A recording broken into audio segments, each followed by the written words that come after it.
Tom Quee presents JEHSTICULATIONS, a musical criticism series examining and critiquing the recording career of British rapper Jehst. For more information on the show, visit battlerapresume.wordpress.com. Trying to keep it our level. Trying to keep it our level. Hello everyone and welcome back to JEHSTICULATIONS. This is your host Tom Quee. Thank you so much for joining me. This is a entirely Jehst focused podcast. I'm a huge fan of Jehst, the British rapper, and this show is exploring every single one of his releases. From his debut EP, which is the first episode, by the way, this is the second episode, first episode on Premonitions, his debut EP. In that episode as well, we discuss his background, my own background as well, why I get into Jehst, what I like about Jehst, who Jehst is, and then we dig into all the songs on Premonitions. But this week it's all about the return of the Drifter, his first album. But before we get into that, I just want to do a quick bit of admin. Please, if you want to follow me, this is kind of a shoot-off show if this is the first time you're hearing the show. My main show is Battle Rap Resume, which you can find posted on the same channel. You can also follow me at Battle Rap Resume. For those unaware, Battle Rap Resume is me and a battle rapper going long form, Joe Rogan style, breaking down 5 or 6 of their best battles, talking about the bars. I've had some fantastic guests so far. I'm currently 12 episodes deep and just wrapped up the other day with Soweto Kinch, which was fantastic, and I had Kruger and O'Shea on that week as well. So just, yeah, the guests have been absolutely fantastic. Really can't believe it. But if you could get in touch with me as well, one of the things that I would really like to get started with this show in particular, through the email, which is battlerapresume@gmail.com. I'd love to read out some Jehst-based emails. Like if you're a fan of Jehst in any form, maybe you're just getting into it now, maybe you remember when this album came out in 2002. I was a little young to appreciate its actual initial release, but maybe you're there, maybe you've liked Jehst for a couple of years, maybe you like a certain Jehst album, a certain Jehst song, whatever, maybe you have a Jehst story. I suggest a lot there, and I guess I'm going to keep saying it throughout the show, so yeah, get used to it. But anything you have about him, or anything you want to share, any opinions or anything like that, please get in contact, or just comment on the video too. That'd be great, and I'd love to hear from you. But anyway, let's get into today's release. This is the Return of the Drifter, which was Jehst's first actual album. In terms of the actual production credits here, we have Jehst and Brain Tax mixing the majority of the tracks. Jehst is producer for the majority of the tracks too. Harry Love works on 2 of them, one of which, actually no, both of them to be fair, but one of which especially, that being Alcoholic Author. This is 7 from 8 tracks.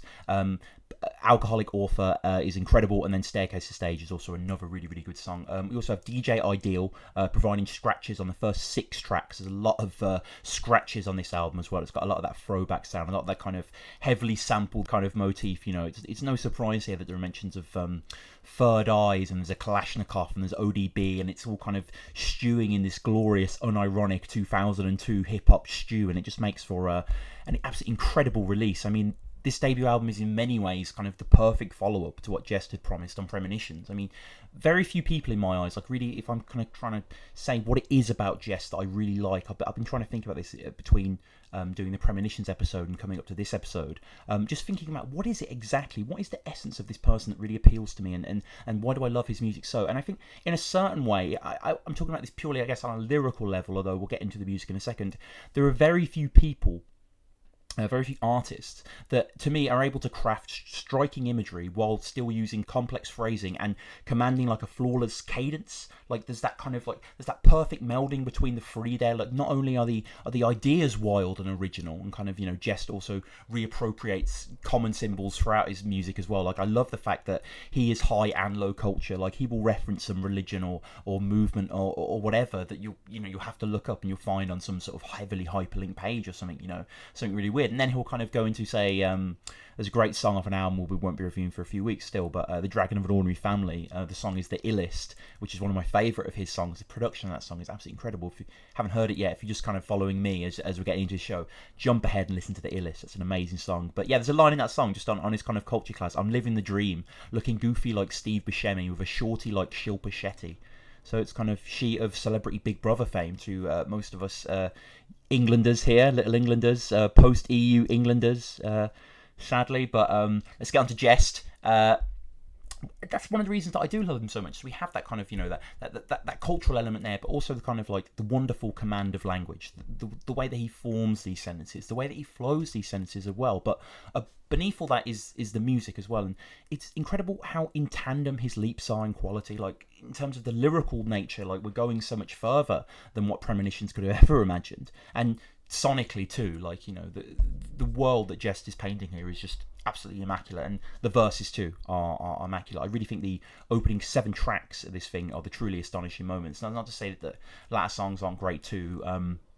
I think the song "The Return of the Drifter" especially is an incredible one, but yeah, just the production is astonishing. And again, Harry Love featuring on 2 of these songs, really standing out. Harry Love on the bass, Low Life Studios, as we hear in Alcoholic Author at the start, which is an incredible number. I really look forward to speak about that shortly. But yeah, Harry Love does immaculate work, and the sound of this album, it sounds so fresh and just so wonderful and so urgent. It just creates such a kind of alarming portrait of a world, and there is levity on here as well. Like, you know, Premonitions had showed a kind of a plurality in Jehst's emotional responses. Like, there was kind of like, you know, Liquid Diction, Deadly Combination, Fist of the North Star, those kind of like, you know, the drudgery of the social world, you know. But then there were songs like Silver Lining, you know, which had a kind of like, I guess, kind of post-stoner glaze tinge to them undeniably, but still had this kind of dreaminess to them, this hopefulness to them. And there are songs like that. There are kind of, you know, People Under the Weather and Staircase to Stage. They have kind of a different element to them, whereas kind of maybe the ultimate thrust of this album is kind of Urban Decay.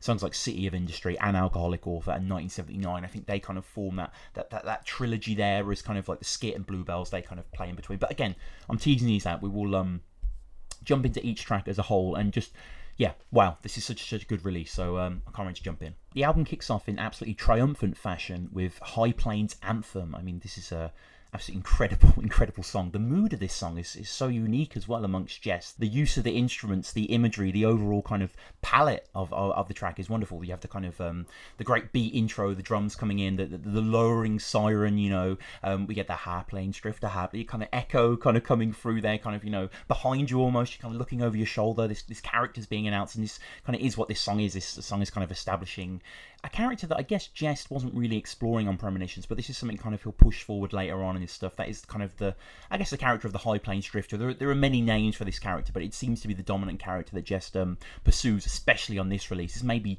less prevalent on, say, Dragon, where that's more of a social thing. But you see this on Falling Down as well, but this is on, you know, the default mode of High Plains Anthem is this character, you know, a man who paints himself as an outcast, but one less typical than a standard moody nomadic loner. You know, this is kind of a splurging of the stereotype with ideas of Western outlaw culture, as well as just standard sort of general rapper tropes too. And the combination is intoxicating and really helps to create a fluid, exciting image as Jehst raps, kind of the space cowboy, as it were. It's worth noting as well that High Plains Drifter is actually a film directed by Clint Eastwood, which I didn't realise before researching for this episode. It's a supernatural Western film.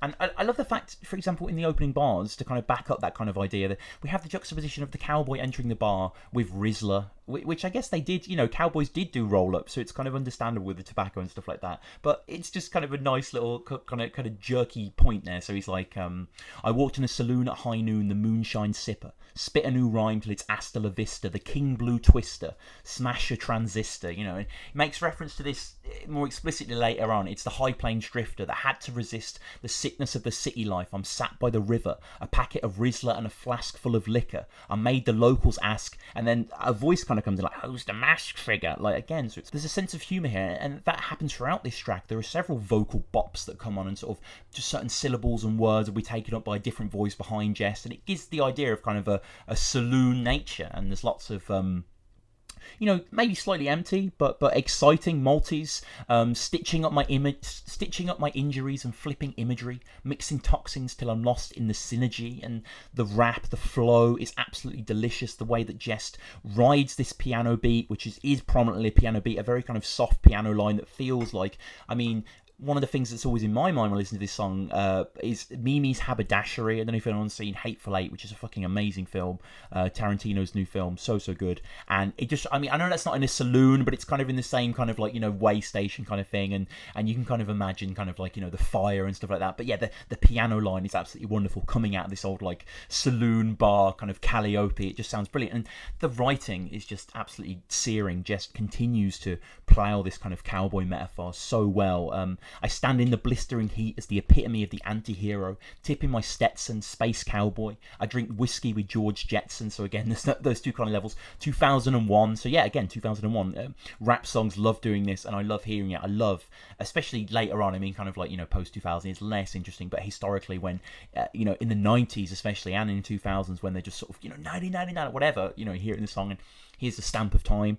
2001, the space western, quick on the draw, bring a war to your section. Bloodsport veteran, contraband cargo, the known desperado, rolled into Largo. Largo being the town from High Plains Drifter, the Clint Eastwood film, and the movement of the piano is just fantastic, and it kind of rises on its back haunches slightly on the third verse when it's like battling me, and you kind of hear the diddle-diddle, like kind of goes up between it, and yeah, Jehst is just playing off. I mean, obviously he's a very funny guy, and he's kind of like using witticisms that work really well to paint people as silly for not recognising his individuality. So he's coming like, battling me, this is the start of the third, battling me, that'd be an embarrassing mistake, like promoters who don't get the H in the right place, obviously playing on his name there. I travel the low plains but drift on a high like cocaine, exchange words with the man with no name. So the Nas sample as well is in there, and it's just a great upbeat tune. There's whistling in there. The back end of the song is also fantastic. There's a sense of class and movement that is rare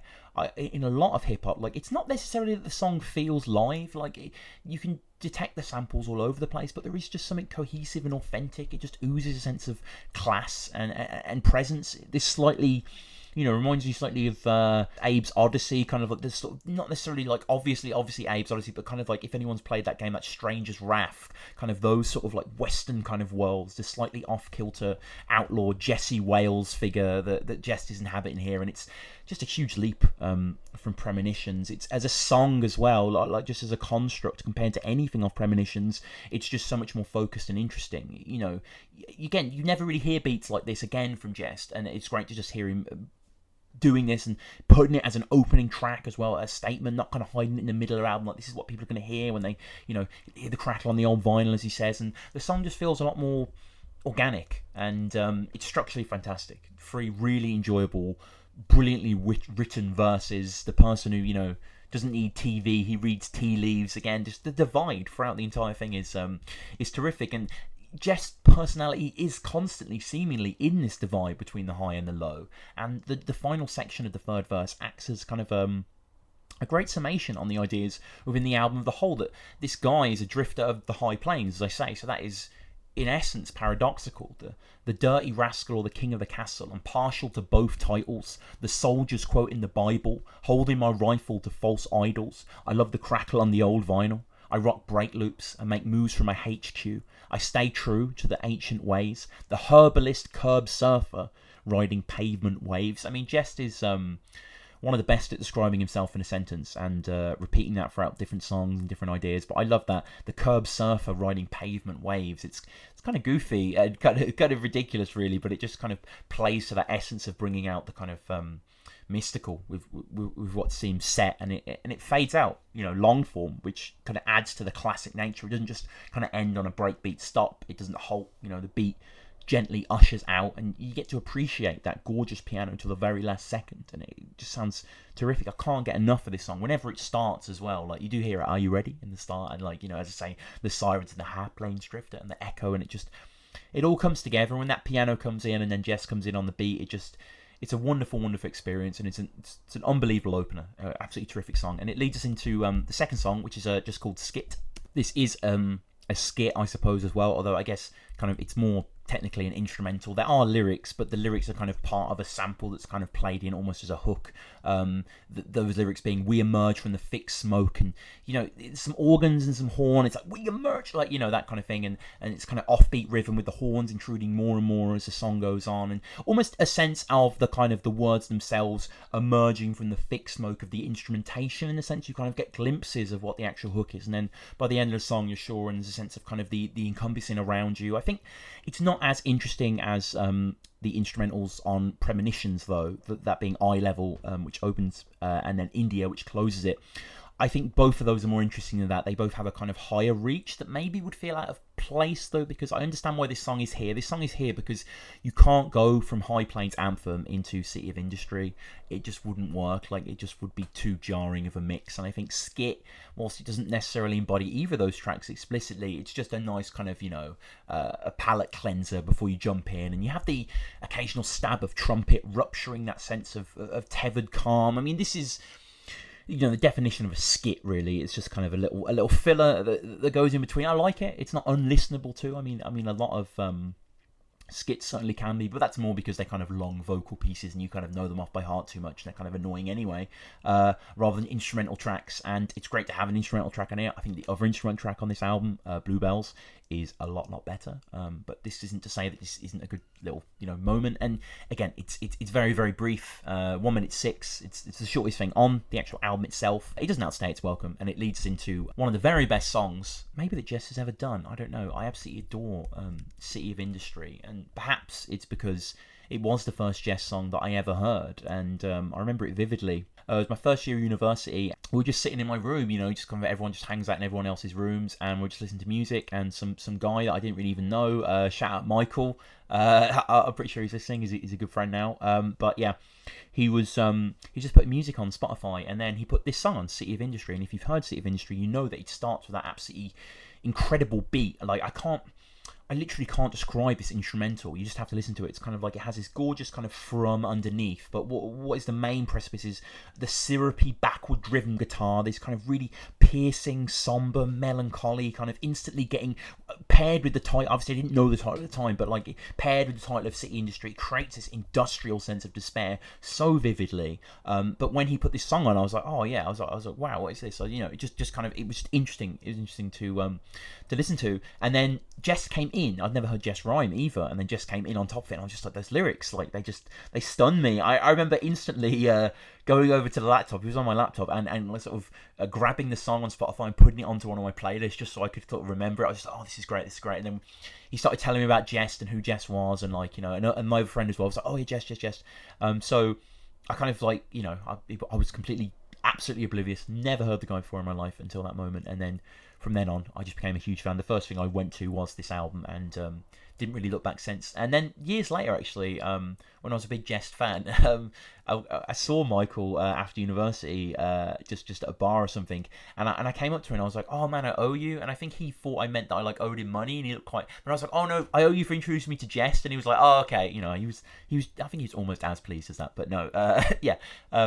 Weird memory. Haven't thought about that in a while. But this is an incredible song, and that exceptional, like, it's one of those moments, one of those great things in hip hop. And when it happens, it's so good. When you get the great beat and the great verse deserving of it, or the great verses. There are two sumptuous verses on this, and this is incredible. Like, again, I'm reaching for words here, which is kind of not really the point of the podcast, but kind of City of Industry is a just wonderful sonic experience. You need to check this out. Please listen to this. And it's perhaps ironic because the title City of Industry, I do question whether Jehst is kind of in jest, as it were, because City of Industry, I suppose, in the modern terms, you just think of kind of I think of Birmingham, for example, or any of these places, like the kind of the empty shells of kind of the factories, and kind of we've seen this all over, right? But I guess kind of City of Industry as well would have been like a big thing, in the 1800s, like kind of something to behold. Perhaps it was in the industrial age, but now unfortunately we are in the modern age, and this is a ransacked, hellish place, the land ravaged in the wake of this ground war,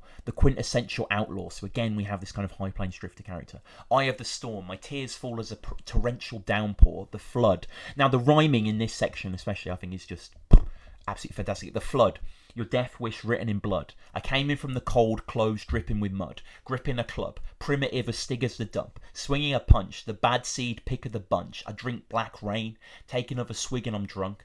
So just that da-da-da-da, gripping the plug, primitive. Yeah, it's just the interconnected nature of it is absolutely fantastic, and the imagery throughout as well. This kind of world, the still city's a ghost town. Snowflakes cover the ground in white carpets. Seasons of espionage as time passes. My open arms embrace darkness, still craving carnage and infamy, but even parasites starve in this carcass of industry.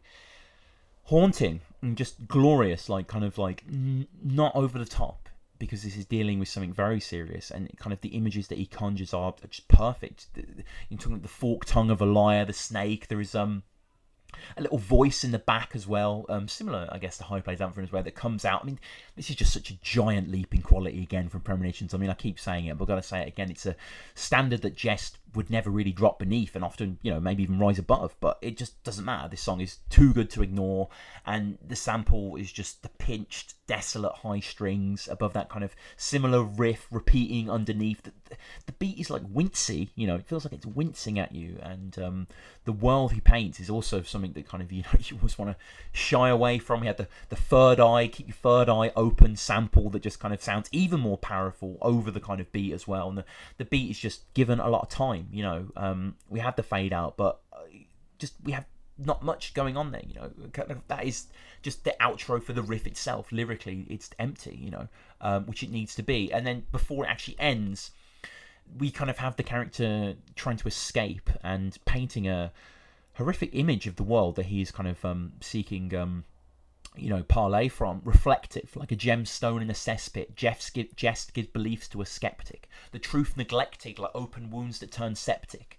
And then my words are folklore that survive the Cold War. New World Order and so forth. I go north, ankle deep in snowfall, leaping over dry stone walls with a hole door. And yeah, with more than 50 seconds left, we hear the riff repeat over and over with the sample kind of rocking. And, again, the third eye thing is a little cliche perhaps, but it still kind of works. And the final kind of heartbeat of the beat itself, and then the guitar line gets a little longer, and then it just fades out. It just dies, ends, as a place like that would. And it's a gripping listen. And again, Jehst is not comfortable to play with our feelings, to play with our emotions here. He kind of rescues up, kind of yanks us up by the collar with Bluebells, which is a incredible instrumental where the sample is just used so well. The sample being I wish you, lovely sentiment as well. I wish you bluebells in the spring to give your heart a sight to see. So just kind of, the wishing of happiness on your other. And Jehst really does these the best. You could make an album of all his instrumentals and it'd be a great listen. You have the kind of little pop of the chords from the horns and the strings, the way the bass line is given a spotlight as well, when the kind of I see you, that kind of refrain kind of lowers out the surface for rising up one last time. The drums again have that kind of satisfying studio flatness to them, but in a good way. Like again, like a lot of this does feel kind of produced, but like in a very kind of like satisfying way. There's nothing too revolutionary about the composition itself, but it's just a really good song. The sample is really fun to listen to in the way that Jehst can kind of allow it to kind of rise high and dominate the song, and then to sink low and to allow the bass line to kind of explore and go its own way. But you can always kind of feel the sample kind of beating at the surface there, and eventually it rises up again, and you can hear kind of almost a guitar, but it's like an electric guitar that's not been plugged in. You can just kind of hear the dry strings of it, and it just sounds great. And then kind of like the pop as well. Like there's so much more going on than just a sort of sample and drums. Like there's a whole composition beneath the actual thing itself, and it's just a wonderful track that, again, maybe not as necessary as Skit, because I do see 1979, the follow-up, very thematically similar to City of Industry. But again, Jehst isn't constructing a standard rap album. Like even though these are just kind of like dope rhymes over dope beats, there's a lot of thought gone into this, into especially the mood of this thing. Like, Bluebells is such an interesting choice to put between 1979 and City of Industry when you think about it. Like, I mean, it makes sense there, like especially kind of like developing kind of Jehst as a producer, and he wants to showcase these moments. Why not? In between his verses, and we're definitely not getting like mediocre verses in retrospect just because the instrumentals on here, they're just astonishing. And I think 1979 is possibly his best showcase of writing up to this point. It's another song kind of reflecting on the coldness of the surrounding. It's another commanding character track. I sip vitamin-enriched liquid diction, and digest fiction for culture. I'm force-fed prose the monster. My head and neck connected by a bolt, trying to hold things together like the skins I fold. Which just kind of, such a tight little image there as well, and kind of the Frankenstein nature of him being force-fed this world that he doesn't want to digest. I just adore this sequence, and must be said as well, 1979, similar to City of Industry, is an incredible production as well.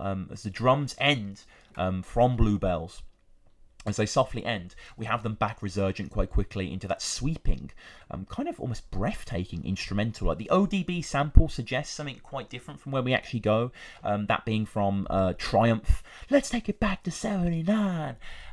But yeah, it sounds fantastic, and I'm not sure if anyone recalls the Tomb Raider menu music, the early Tomb Raider games, but it has that same piercing sadness, the kind of the insistent strings are, beneath the main melody are stunning too. They create a brilliant sense of forward propulsive momentum, but it's that piercing line, similar to City of Industry. Like, describing these beats, actually they seem similar than I imagined, but when you listen to them, they are so distinctly made, and they just create their own worlds, perfect to one another. And love this section in particular. You can see it, how I tripped and fell down and picked myself up, turned myself round from the cliff hedge, and staggered home like a misled pisshead and put up a fight till my fists led. It just provokes him to kind of, focus ahead, and it's wonderful. It's just absolutely wonderful. Again, the detail in this world. This is similarly a kind of colder world, a kind of the new world order encroaching. These are kind of the habitats that Jehst loved at this point, and that he's writing so well again. And I love the end of the second verse as well. Close my eyes and get close to the dead. I'm the ghost that's meant to be released from limbo, between two worlds, like the thief at the window. So similar to drawing it back to kind of trying to keep his life together and the skins together. It's kind of like playing on those kind of parallel worlds, but then putting it into a kind of very human aspect with the thief at the window, which kind of, it's interesting both on I guess a sense of kind of status, like kind of, the thief himself kind of looking in jealously, just kind of, they're of two different worlds, but also just the pure kind of like scary nature of that as well. Just kind of like, someone who wants to steal something from you is gazing directly into your house. And again, with these two definitions, Jehst is making no lighter of the first, between two worlds, which is what 1979 plays a lot upon. Why is it called 1979? I'm not quite sure. Was that when Jehst was born? I have to check that. I should know that.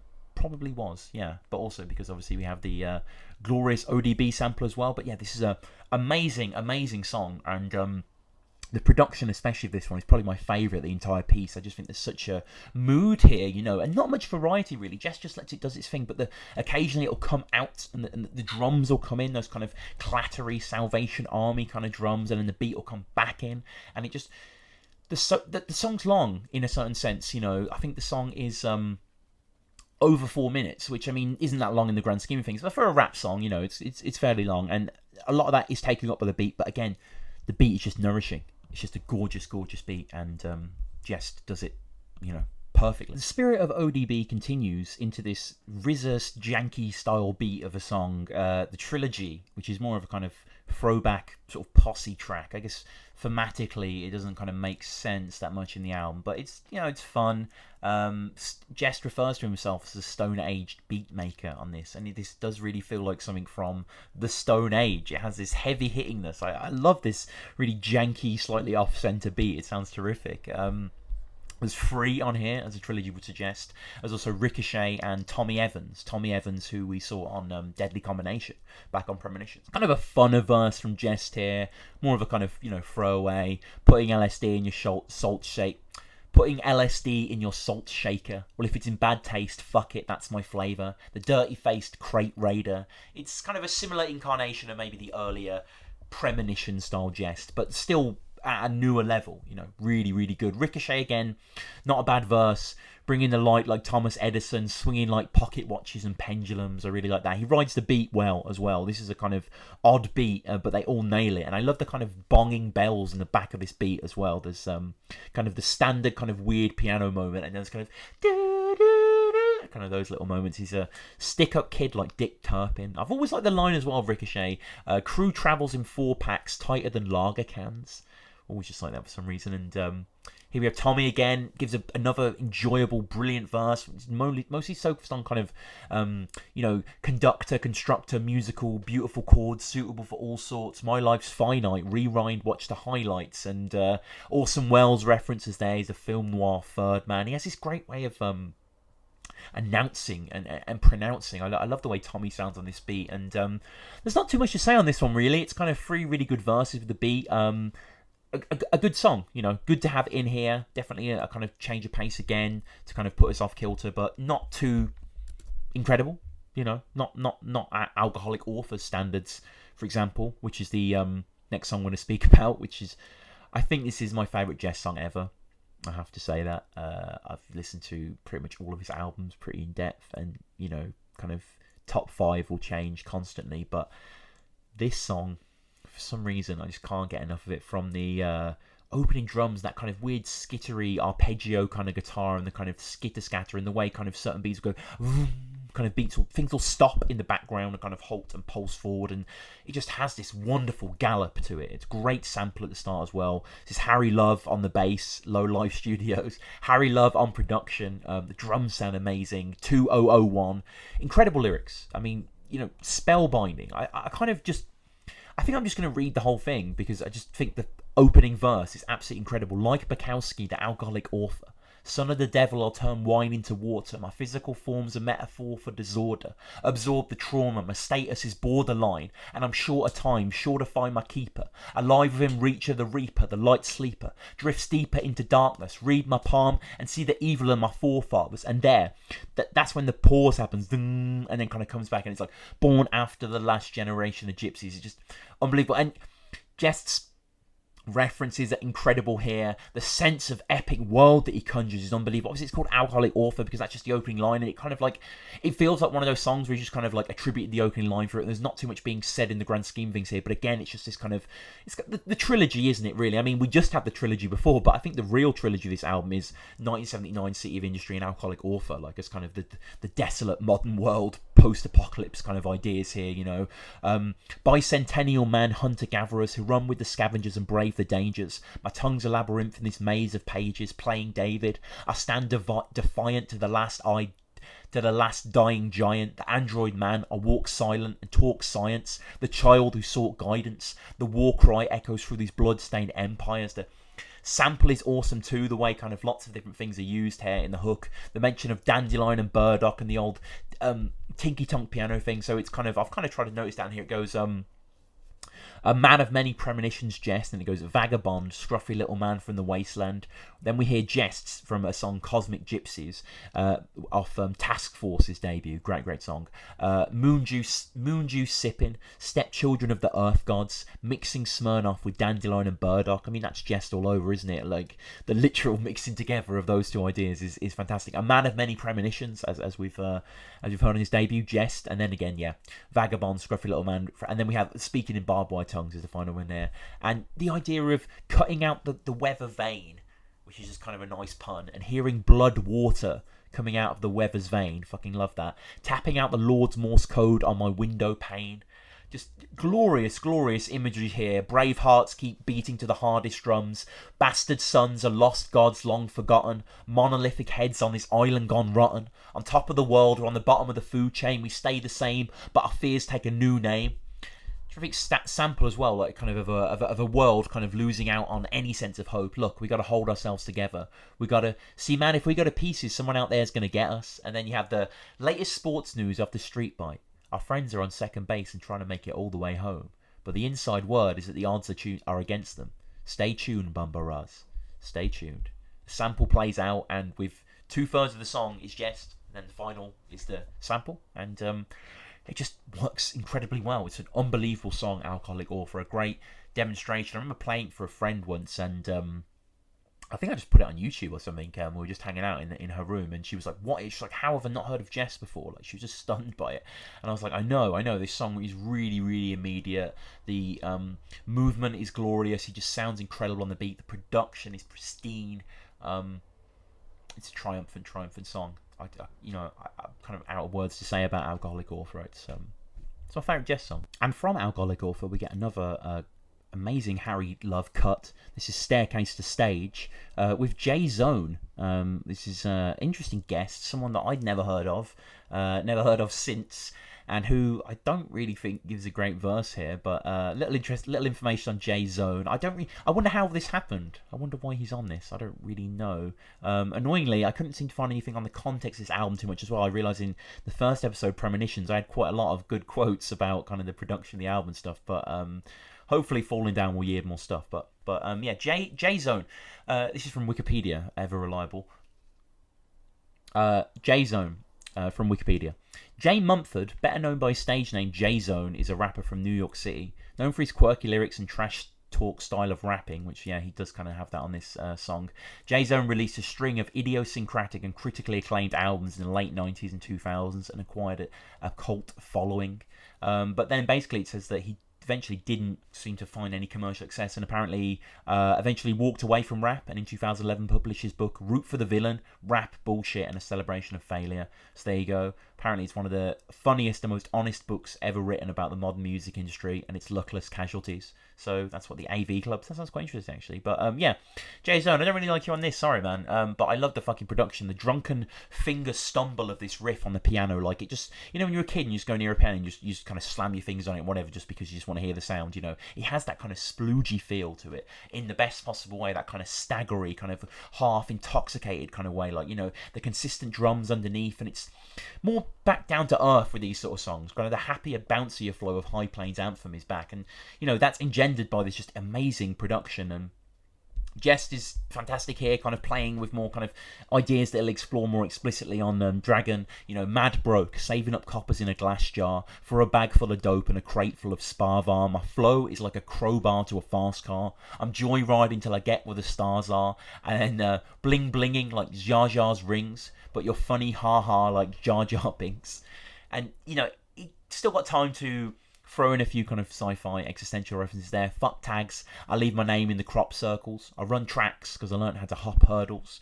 The hook being of Raekwon from staircase to stage, minimum wage, but soon to get an article in Rap Pages. And the American J-Zone, there's two verses in this song. Jehst introduces it with that great verse, and then J-Zone kind of, difference of tone there. He just doesn't really have very interesting lines, and a lot of it, when you read it on paper, it's not very compelling. So there's a line here that's kind of like, I think this is meant to be one of his sort of patented trash talks, but I didn't really find it that convincing. They say I'm weak and a rookie. Okay, that's why your mother rocks a bra with a hoodie. Zing?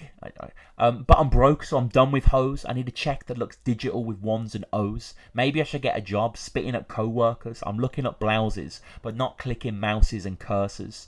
Yo, Harry, I heard you look like Little Richard. So, I mean, it's just not that compelling, but undeniably, the sample is fantastic. It's got this wonderful out-of-the-door trundle to it. It's irresistibly well done. Harry Love's work on this album is immaculate. And, from staircase to stage, it's kind of got that... The piano feels like it's all over the place. It's skittering everywhere. It's terrific. And it goes into a highlight towards the end of the album. It's got a lovely tight crescendo of a beat. Return of the Drifter. Love the way that kind of, the verse is often cuts back on itself. It's like, love and hate, moonwalk on a rainbow, tongue-tied long timer, invisible ink specialist, think devilish, sipping on alcoholic beverages. The bass is ridiculous. The movement in and out when he comes in with it. I mean, those piano fills and ideas are so unconventional, and Jehst just still sounds fantastic on top of them. He's comfortable and really easy to listen to. He's balanced, as he said, like planets with the moon and stars and sun. I stay balanced like planets. I need shoes on my feet and some food to munch. If you relate to that statement, salute me once. One love, one hope for the youth to the future comes. And then as he says that, one hope, one love, kind of all the audience kind of come back in now. And then it goes, it comes now, I'm drunk and run down. I just love the way the flow swaps up in that verse, kind of like, such a great satire on the idea of youth hope and kind of the way that he's kind of rallied everyone together. And then it's like, whenever, it comes now, oh, well, fuck, yeah. Parasites surround us like close encounters of the third kind. Cyclops with a third eye, deep in my trees like a termite. Great bars, great bars. And of course, Jehst is talking about toking up the herbs till it burns bright. Jehst ends the song also by calling out Gallagher wannabes yapping at his front door. Brain tax on the board as well, low life.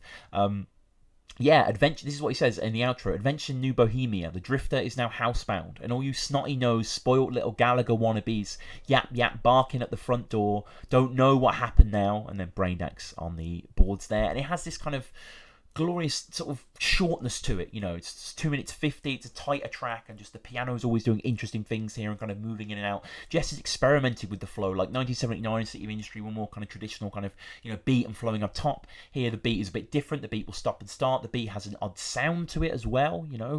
Not exactly dissonant chords, but not conventional chords either. And lends to a great sense of that. And this is the return of the Drifter. Jehst has kind of been doing staircase to stage, etc. But this is him getting right back into it. Not an alcoholic author. This is him kind of tying up the loose ends of that and playing on the same worlds. And the hook as well is fantastic. We have Kalashnikov from Nightbreed, where it's Lone Wolf, former Jacks, roam road like a ridgeback, which just sounds fantastic.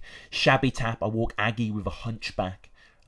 Jehst, knows what vocabulary to use, as Kalashnikov does as well, and it just evokes that great sense of threat, a sense of unease, and works so well. Which brings us to our final song, People Under the Weather. Again, really upbeat, similar to anyone aware of the Cellar Dwellers, a really brilliant kind of, I guess they're quite obscure hip-hop outfit. They released an album called Rounds and Reality in 1996, and similar to Jehst as well, Rounds and Reality, I guess, that kind of duality, and that's what they played with as well, the kind of harsh streets and the third eye-ness of that world, and amazing. And the outro of that album is terrific as well, because it's kind of them basically kind of rapping their thanks, kind of all the people shouting everyone out. And whilst this isn't as elaborate as that, it does remind me of that. And this is the people under the weather, got that real catchiness, doesn't it? Underpinned by the drums, and the bass is all do do do do do do do do.